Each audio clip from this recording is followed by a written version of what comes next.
OMR sheet कैसे भरें? Bihar board के एग्जाम में ओएमआर सीट को कैसे भरें कि हमारा ओएमआर सीट रिजेक्ट ना हो, उसमें हमें जितने नंबर मिलना चाहिए उतना नंबर मिले। वह कौन सी गलतियां हैं जिसकी वजह से ओएमआर सीट रिजेक्ट होता है और वह कौन सी गलतियां हैं जिसकी वजह से रिजल्ट पेंडिंग होने का डर बना रहता है। क्योंकि आप ठीक है पढ़ने में बहुत अच्छे स्टूडेंट हैं, लेकिन अगर मान लेते हैं कि एक गलती की वजह से आपका ओएमआर का नंबर नहीं मिल पाता, सिर्फ कॉपी का ही नंबर मिलता है या फिर आपका रिजल्ट पेंडिंग हो जाता है, तो उस वक्त कितना ज़्यादा स्ट्रेस हो सकता है ये केवल पेंडिंग रिजल्ट होने वाले बच्चों से ही आपको मालूम पड़ सकता है।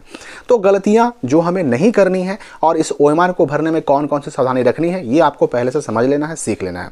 चलिए मैं आपको बता दूं कि ये जो ओएमआर सीट देख रहे हैं ये इंटर के एग्जाम में इस्तेमाल होता है। 2024 के एग्जाम तक यही ओएमआर सीट इस्तेमाल हुआ था और ये वाला जो ओएमआर सीट देख रहे हैं ना आप लोग, ये वाला मैट्रिक के ओएमआर सीट का नमूना है और ये 2024 तक यही इस्तेमाल हुआ था।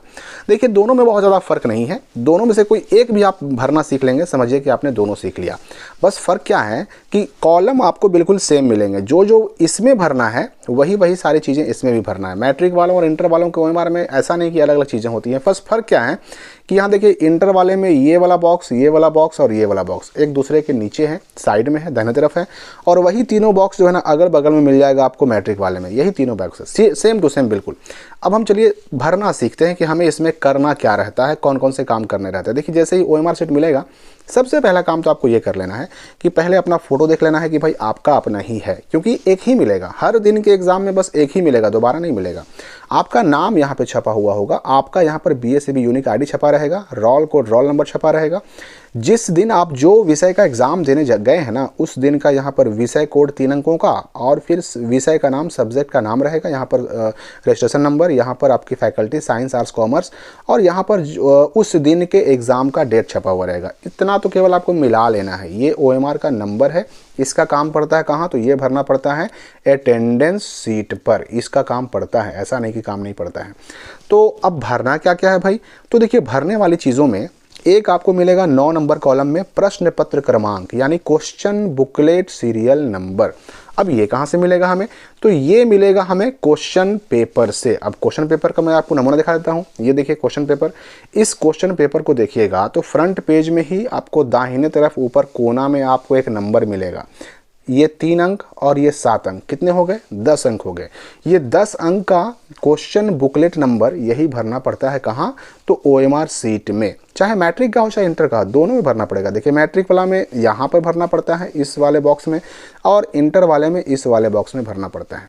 तो हम सिंपली वो 10 अंक का अपना जो है क्वेश्चन बुकलेट नंबर क्या करेंगे कि यहाँ इस बॉक्स में हम लिख डालेंगे। अब चूंकि 10 अंक वहाँ भी है और 3 बॉक्स यहाँ, 4 बॉक्स यहाँ, फिर 3 बॉक्स, 10 बॉक्स यहाँ भी हो गए, तो वो 10वां नंबर आपको यहाँ पर लिख देना होगा।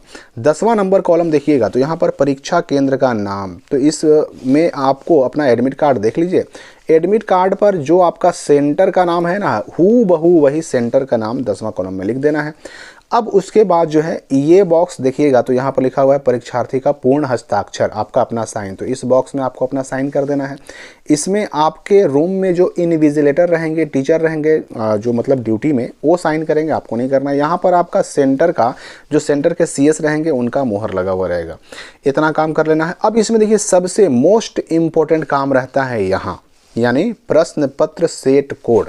अब सेट कोड में क्या है मामला कि इसमें जो मैट्रिक और इंटर में क्वेश्चन पेपर दिए जाते हैं वो 10 सेट में होते हैं, A से लेकर के J तक, ABCDEFGHIJ तक। किसी को A मिल सकता है, किसी को B, किसी को C।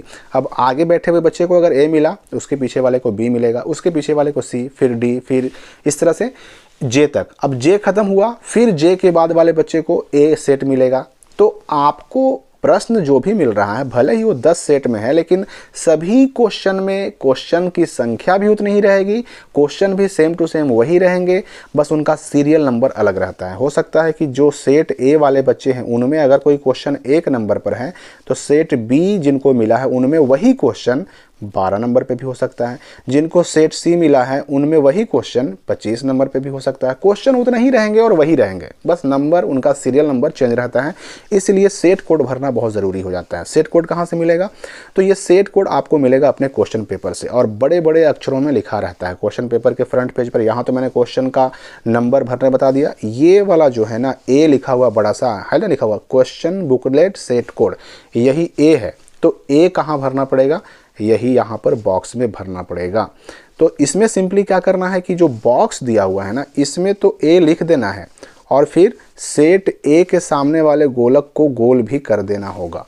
अब इतना काम आपने कर लिया, आपका जो है ना OMR अब आंसर देने के लिए तैयार हो चुका है।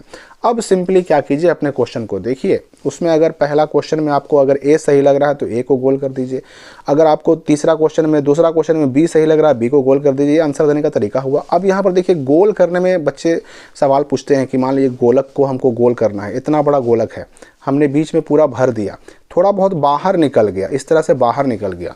देखिए बाहर निकल गया, अगर बगल वाले गोलक से टच नहीं कर रहा है तब तो आपका आंसर सही माना जाएगा, ठीक है, बगल वाले से टच नहीं कर रहा है तो।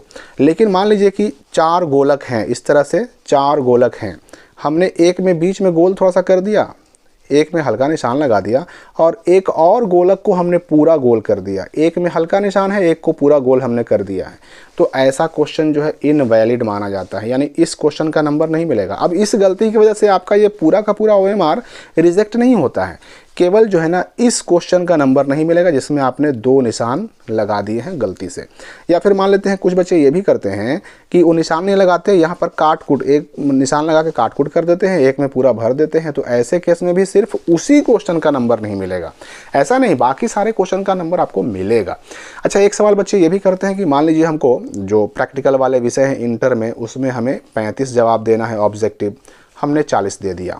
या फिर जो प्रैक्टिकल वाले विषय नहीं है, जिनमें हमको 50 ही ऑब्जेक्टिव देना था, हमने 52 आंसर दे दिया, 55 आंसर दे दिया, मतलब ज़रूरत से ज़्यादा आंसर दे दिया, तो क्या होगा, तो उसमें जो है ना आपके गोल किए हुए गोलक शुरू से गिने जाएंगे। एक यहाँ गोल किया आपने, एक यहाँ गोल किया, एक यहाँ गोल किया, एक यहाँ गोल किया, तो अब 12 तक आ तो गए, लेकिन आपने 1 2 3 4 ही गोलक गोल किया। इस तरह से गोलक गिने जाएंगे, आपके गोल किए हुए निशान लगाए हुए गोलक गिने जाएंगे। जहाँ पर 50 पूरा हुआ, उस शुरू वाले 50 में जितना सही उतना नंबर मिलेगा, जितना गलत उतना नंबर आपको नहीं मिलेगा। अब 50 जहाँ गोलक पूरा हुआ, उसके बाद एक्स्ट्रा आपने 5 बनाया, एक्स्ट्रा आपने 10 बनाया, एक्स्ट्रा जो आपने बनाया है लास्ट में ना, वो एक्स्ट्रा गोलक आपका ना गिना ही जाएगा और ना वो चेक ही होगा, उसका नंबर आपको नहीं मिलेगा। अब इस गलती की वजह से भी आपका OMR सीट जो है ना, वो पूरा का पूरा रिजेक्ट कभी नहीं होता, चेक भी होता है, नंबर भी मिलता है। बस शुरुआत वाले जो जितने आवश्यक क्वेश्चन है उतना ही चेक होगा, उतना ही का नंबर मिलेगा। मैट्रिक वाला में देखिए समझ लीजिए, बस वही सारे काम वही करने हैं। इसमें क्वेश्चन नंबर, इसमें सेंटर का नाम, इसमें आपका अपना साइन, इसमें वीक्षक का साइन, और नीचे आइएगा तो यहाँ पर वही सेट कोड वाला काम ABCD लिख करके गोल कर देना है। जो सेट ऊपर भरेंगे इसमें वही वाला गोल करना है, बिल्कुल सेम काम करना है। अब देखिए इसके बाद कॉपी कैसे लिखनी है, क्योंकि कॉपी में भी डिटेल भरने होते हैं, अटेंडेंस सीट में भी डिटेल भरने होते हैं। अभी इन सारी चीज़ों का वीडियो आने वाला है। और दूसरी बात ये भी कि इस OMR सीट को मैं मैनुअली हाथ से भी भर के आपको आंसर दे करके बताऊंगा, ताकि आपका सारा कन्फ्यूजन दूर हो जाए। तो यहाँ पर एक बात आप और समझ लीजिए कि इस OMR सीट और कॉपी, 2 चीज़ें जो आपको मिलती हैं ना, ये दोनों एक साथ ही मिल जाएगा, लेकिन OMR सीट पहले जमा होगा। आपका अगर एग्ज़ाम 3 घंटे का है तो ये 1.5 घंटे में ही जमा हो जाएगा। इसलिए कॉपी और OMR मिले साथ में, लेकिन पहले काम किस में करना है, पहले आंसर देना है आपको OMR सीट में। पहले आंसर देकर तैयार कर लीजिए। आप आधा घंटा में ही दे दीजिए ना, आप अगर आधा घंटा में भी OMR कंप्लीट कर लेते हैं तो बाकी बचे हुए समय का उपयोग कर सकते हैं आप कॉपी में, कोई दिक्कत नहीं है। आपका OMR पूरा हो गया, तुरंत आप कॉपी में आंसर देना शुरू कर दीजिए, नो प्रॉब्लम। लेकिन पहले काम कीजिए OMR में, वरना मालूम पड़ा कि कॉपी मिल गया, OMR भी मिल गया, कॉपी में ही आंसर लिखना शुरू कर दिया, मालूम पड़ा कि OMR लेने का टाइम आ गया, उस वक्त तक आपने OMR में आंसर दिया ही नहीं, तो ब्लैंक OMR आपका जमा हो जाएगा, उसमें आपको नंबर नहीं मिल पाएगा। इसलिए पहले आंसर देना है OMR में, जल्दी कंप्लीट हो जाए कोई बात नहीं। आपका आधा घंटा में हो गया, आधा घंटा के बाद OMR को आप रख दीजिए, कॉपी में आंसर लिखना शुरू कर दीजिए। बाकी बचे हुए समय का आप उसमें उपयोग करते रहिए, सब्जेक्टिव का आंसर देते रहिए। तो इस वीडियो के लिए फिलहाल इतना ही, हम मिलेंगे अगली वीडियो में नए अपडेट के साथ।